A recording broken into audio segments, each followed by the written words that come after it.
In the months before mother of five Jennifer Dulos disappeared, tensions between her and her ex-husband were high, often spilling into the courtroom, where they were engaged in a bitter custody battle for the couple's children. Your Honor, I am sorry, but why do I always get the raw end of the stick? Fotis said during a 4-hour family court hearing in March, according to the Hartford Courant. I really want to see my children.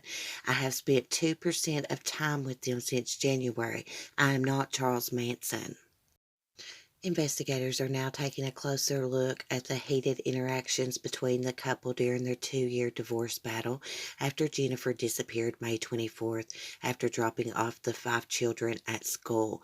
Police believe she was a victim of a violent act in her garage.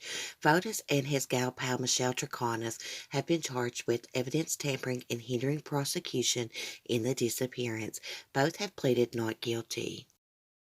Court transcripts show that Fotis appeared to be growing more frustrated over the lack of time he was able to spend with his children and the growing financial burdens of the legal battle in the months before Jennifer disappeared, according to the local paper.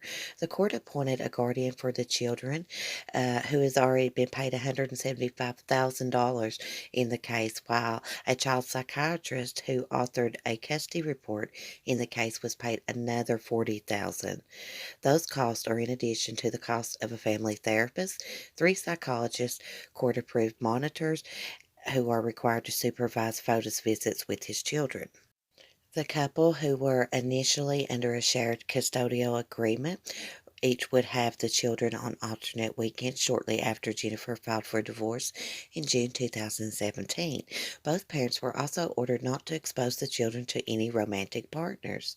But Fotis' visitation rights were suspended in March 2008 by Judge Donna Heller after it came out in court that Fotis had ignored the order and had not only allowed his children to spend time with his gal pal, but also asked his oldest son to lie to a court-appointed psychologist about the visit, the local paper reports.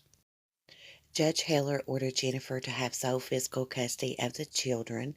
However, as the couple continued to battle it out in court, Fotis was allowed to resume some supervised visits with the children.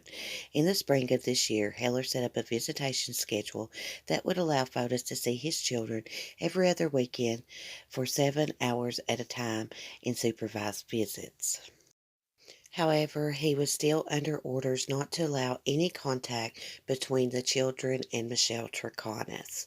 Less than 2 months later, Jennifer vanished.